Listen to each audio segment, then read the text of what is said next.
Hello and welcome. The coffee shop is open. Thank you for choosing to watch this video today, if you did. So coffee shop is open. It is a beautiful day as I'm filming this. The sun is bright. I've got 3 lots of washing on the line drying, which is good. I hope it dries before the sun goes down, because otherwise it's going to be damp, isn't it? We don't want soggy sheets. No, we don't.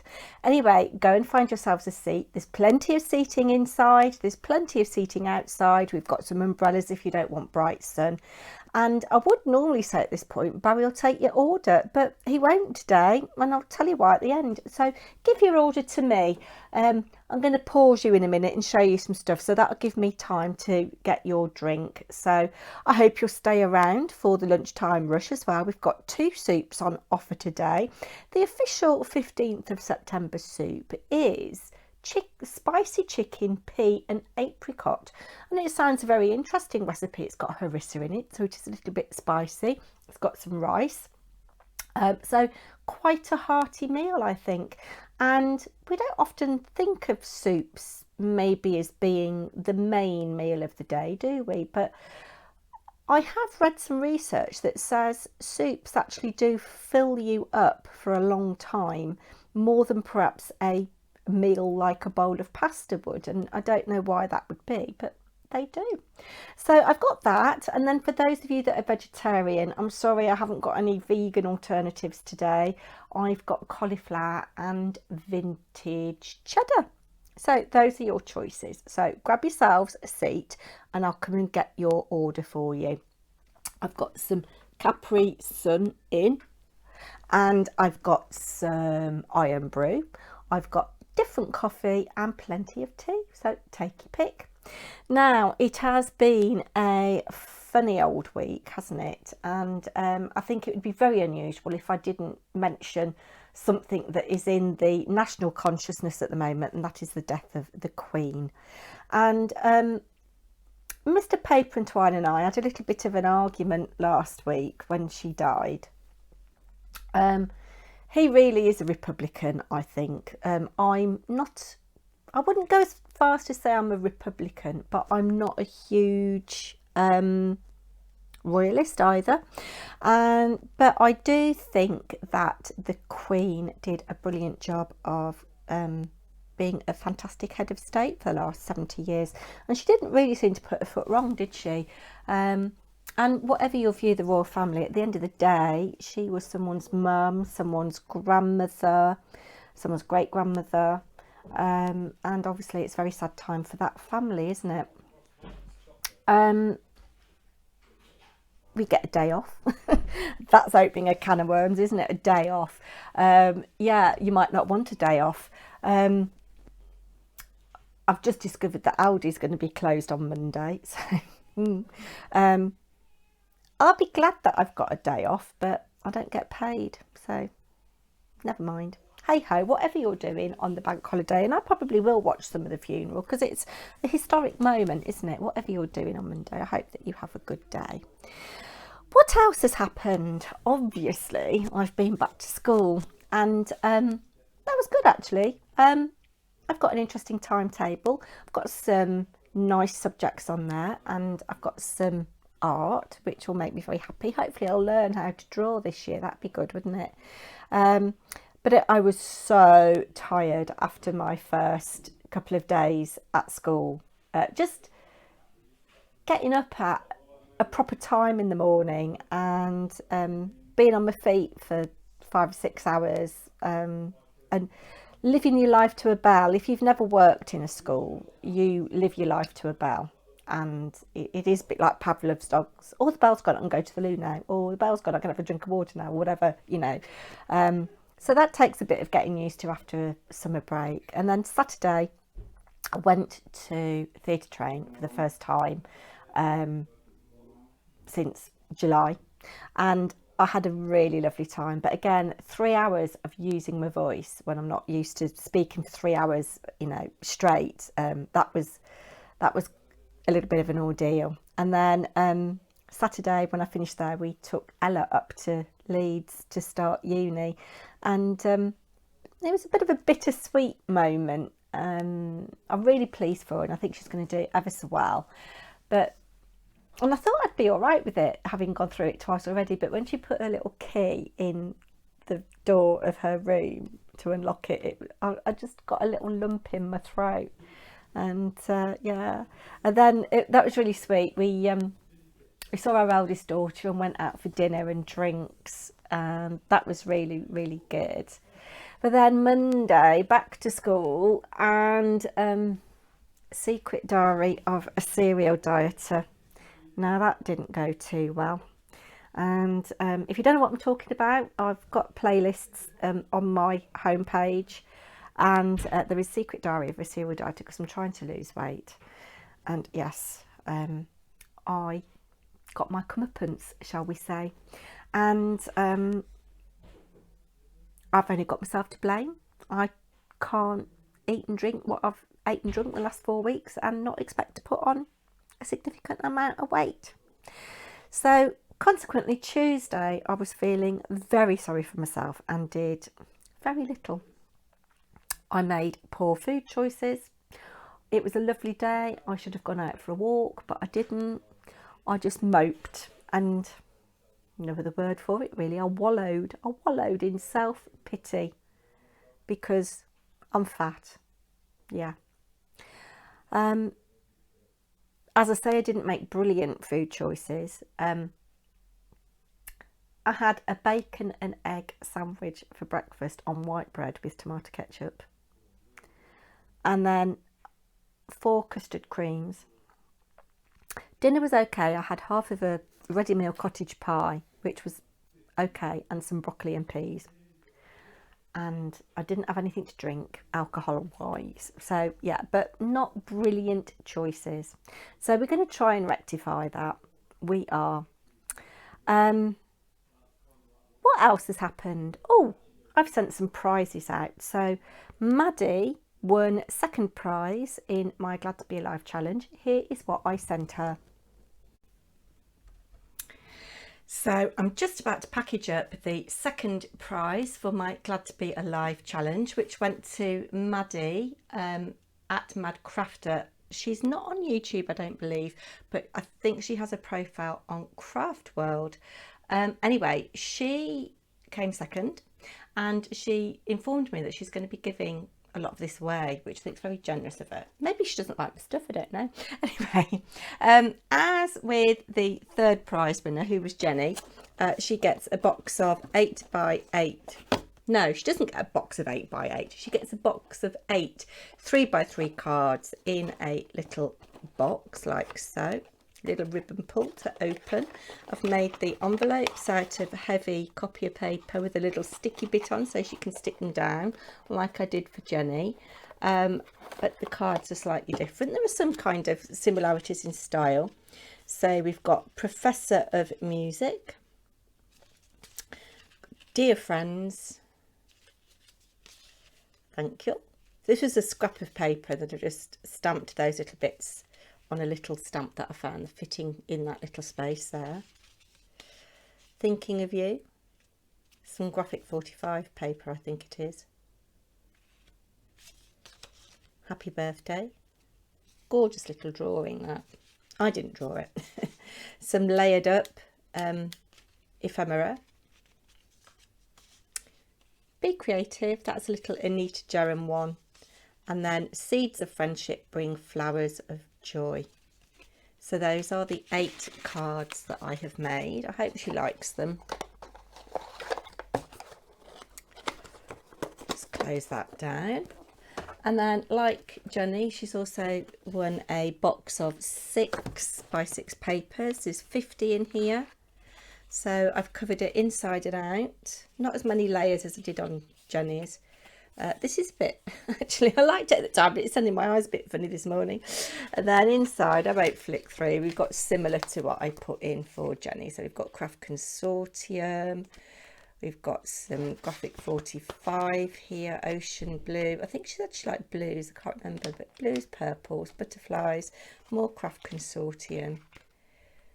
Just a range of things, really. You can see a lot of them are double-sided. And a topper sheet at the top there, some little bit of Christmas, some bunnies, that's first edition. Gardenia, was it? Or Forest Friends or something, I'm not sure. Anyway, those are the papers. That's that. Then she had a choice of 2 hats, and she chose this predominantly, well, it's like a brownie grey, and when I showed it in the video it hadn't got a pom-pom, but it's got a pom-pom on now. It's nice and soft. What else? Oh yes, the 4th thing was a little bespoke album. Now, because she's giving it away, she didn't really give me a theme. She said to do whatever I wanted to do. So I've used Stamperia Cosmos paper, 8x8 pad, to cover the album. And then I had a play with my stamps, some background stamps, the text and the sort of like little crazy paving, I guess it is. I used Uncharted Mariner, Antique Linen and Speckled Egg for this. Did 2 sheets of A4. Then I went through with this Soda Stream stencil from Funky Fossil. I'll leave Sarah's channel linked down below. And this is what I have made. So it's got ribbon to do it up. I just love all the colours in this little splatter of purple. It got this kind of thing mimicking what's going on in my background, really. And you know, I'm a sucker for a stag. I've just put memories there and noble. On the back you've got another stag, and I've just put a little thin strip. It's not continuous there because I hadn't got enough paper. But aren't these gorgeous colours? Kind of like, I don't know, chipped sapphire, maybe peeled paint, tea dye maybe. And then you open it up, and that's what we've got inside. And then it's a little accordion album, and I've just used the paper that I showed you, and then used another sheet of the Graphic 45, and you've got these little journaling tags. I won't take them all out, but yeah, you can see there, and it goes through on the back. So it's quite a chunky little number, but aren't those images from Stamperia absolutely beautiful? Love it, absolutely beautiful. And then I've just used some Tim Holtz words clippings. I think it's chit chat, verbiage in French. It's a lovely word, isn't it? Verbiage, after me now, verbiage. So there we go, that is that. I'm not very good at tying bows. I need to practice. Let's bring the ears of that down a bit. I left those bits quite long on purpose so that if somebody who gets this is like me, not very good at tying bows, they can tie bows. Now, I also think that Maddie came to me from somebody else, so I've given her an ATC. This one, again, this is my stencil, and a little die cut bee that is inked, and some mushrooms, Tim Holtz ephemera on some vellum, quite delicate. My details are on the back, so I'll pop that in there. Just made a little envelope. I haven't decorated the envelope, I want to get this in the post. And then I've made a card, and I've stenciled through. I've used another Funky Fossil stencil on some double-sided paper, and I've made an A4 sheet. I've used a lot of Funky Fossil designs, actually.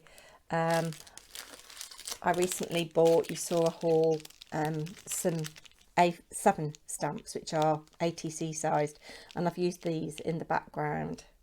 And I've used chipped sapphire, whatever ink was on this brush, antique linen, and a little bit of tea dye. And this is the card that I've made, and I've written in this one. I made one for Jenny and I didn't write in it. I had to send a message to say I didn't think I'd written in it. So I've fussy cut this owl, stuck him down, and you can see the different bits of stuff going on there. I've also splattered a little bit of Lindy's Magicals Opal Sea Oats, is it? And then I've done a thing with the tag, and this bead picks up on, I think it was Dusty Concord I used to stamp.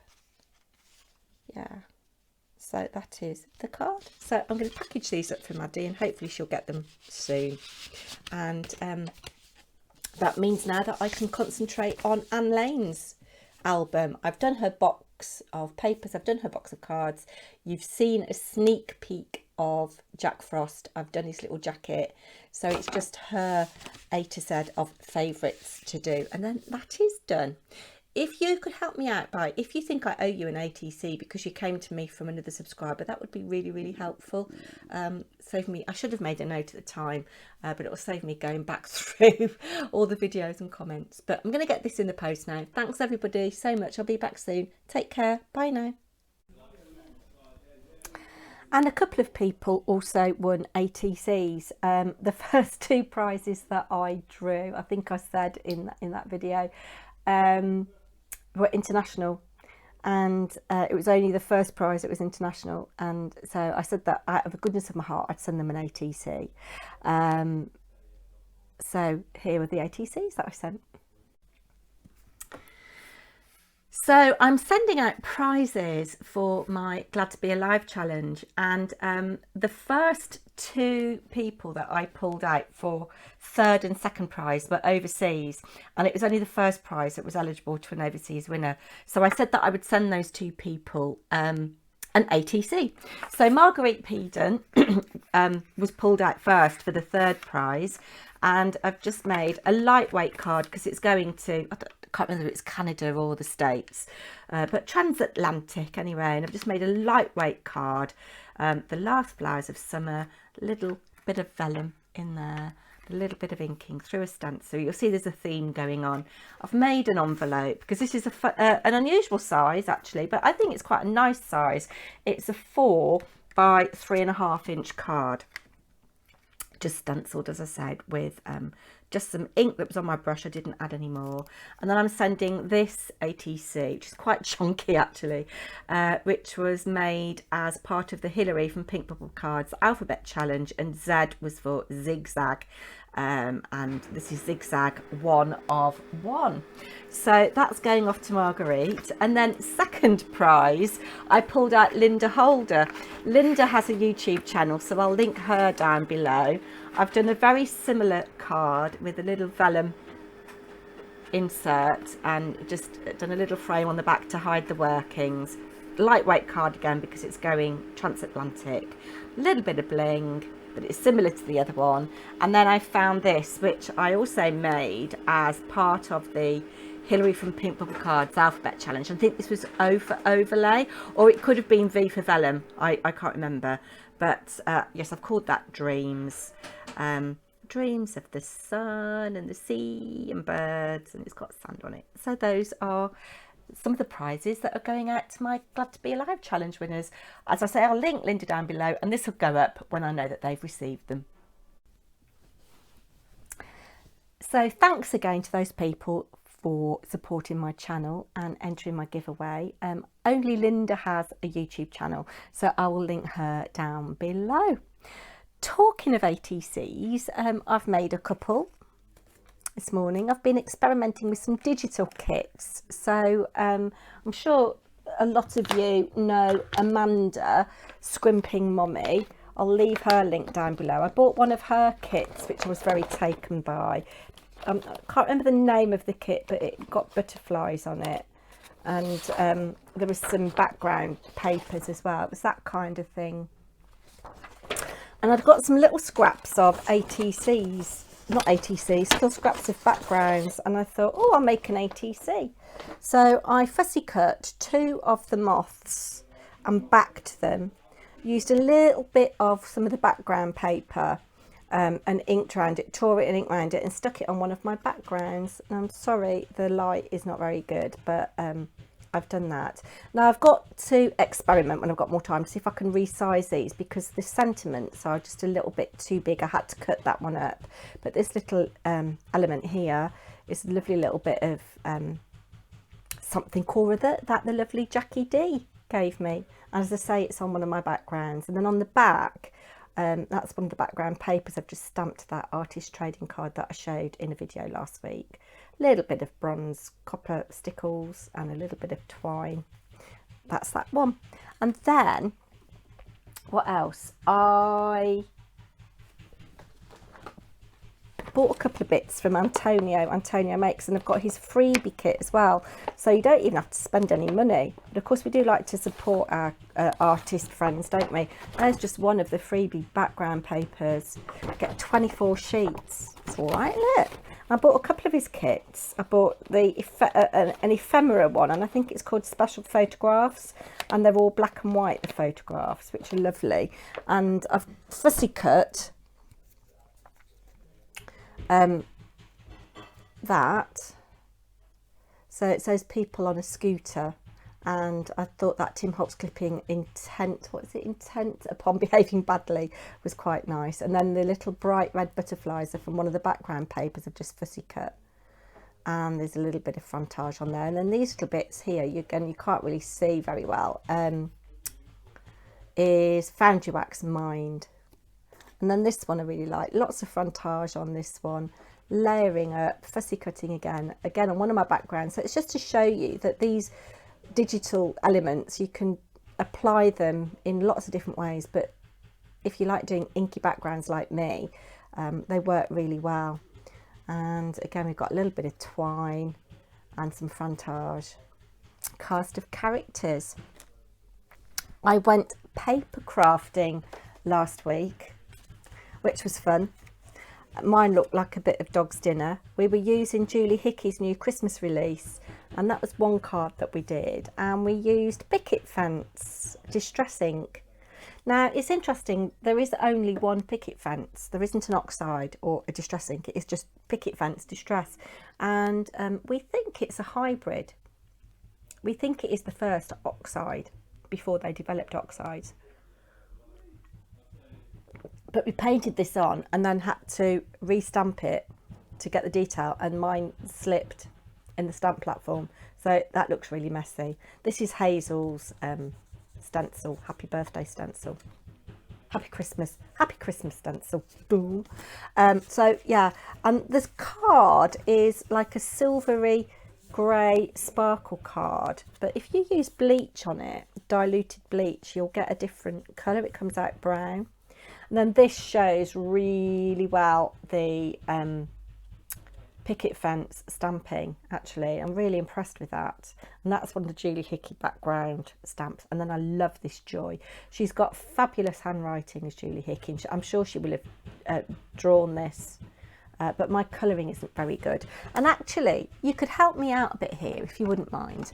This is my water brush, and I've had it a long time, I don't even know where it's from, but the flow of water is really fast. I don't mind the tip of it, it's not too bad, but the water flows out really, really fast. And I saw Tim Holtz talking about watercolour brushes, and he sells one that's got a valve on it, which I think controls the flow of water more, because I'm finding that the water floods, and I don't like that. I want to be able to just control it a little bit more. So if anybody can recommend a water brush that's fine with a good control, I'd be really, really grateful. So I was at paper crafting, and Hazel has got these, so I had to buy them. We just had to buy them. Oh, the Distress watercolour pencils. And I haven't had much of a chance to play with them yet, but I've bought a sketchbook. I'm going to take this to school, and because I'm supporting somebody in year 10 and year 8, that way is going to be the year 8, then I'm going to turn it upside down, and that's going to be the year 10. And I've done a little swatch with my watercolour brush, which isn't very good, but the colours are lovely. You can see where I've tried to blend a little bit here. But I saw that one of the prompts for Woolly Stuff's art club is watercolour, so I'm going to have a go. I'm very, very bright. Sorry about that. There we go. They're lovely. And they are not cheap. They are not cheap, but you get pure pigment. The watercolour pencils that I've got, you get a very thin line of graphite surrounded in wood. These, they are completely pigment. with a paper wrapper, and you can sharpen them. And I will do, perhaps Sunday will be a little watercolour pencil review. Yes, so we'll do that. Anyway, I've kept you long enough, so let me just give you a quick update on Barry. Barry is upstairs in bed. Yeah, he's got COVID. That's why you can't be in the coffee shop today. And I know a lot of you are going to miss him, but he's caught COVID, and we think he got it from Brandon, because Brandon's been going to mother and baby groups. And when Barry went round to his weekly visit with Brandon last week, Brandon was a bit sniffly and snuffly and a bit out of sorts. And a few days later, Barry felt very unwell, and he'd got a little persistent cough and a bit of a temperature. And I said, get yourself tested, mate. And he took a test, and yeah, it's COVID. So he's out of bounds for a few days. So he's running me ragged, saying, can you get me this? Can you get me that? In fairness, he's not feeling very well at all. Brandon's fine. He's bouncing around. He's absolutely fine. But Barry is suffering. So that's why he's not on duty today. So he's feeling a bit miserable because A, he's missed out on his weekly visit this week with Brandon. And B, he was going on another date with Beth. Even though things didn't go well on their first date, I think she decided to give him the benefit of the doubt. And someone said, can't something nice happen to Barry for once? And yes, it probably will, but life is all about swings and roundabouts, isn't it? And Barry's on a bit of a downer at the moment, but perhaps things will pick up for him. And on that note, I'm going to love you and leave you. I'll be back hopefully on Sunday, as I say, with some kind of crafty video. Perhaps we'll have a look at the watercolour pencils in depth. And yeah, that's it. Do take care, everybody. I'll be back soon. Bye now.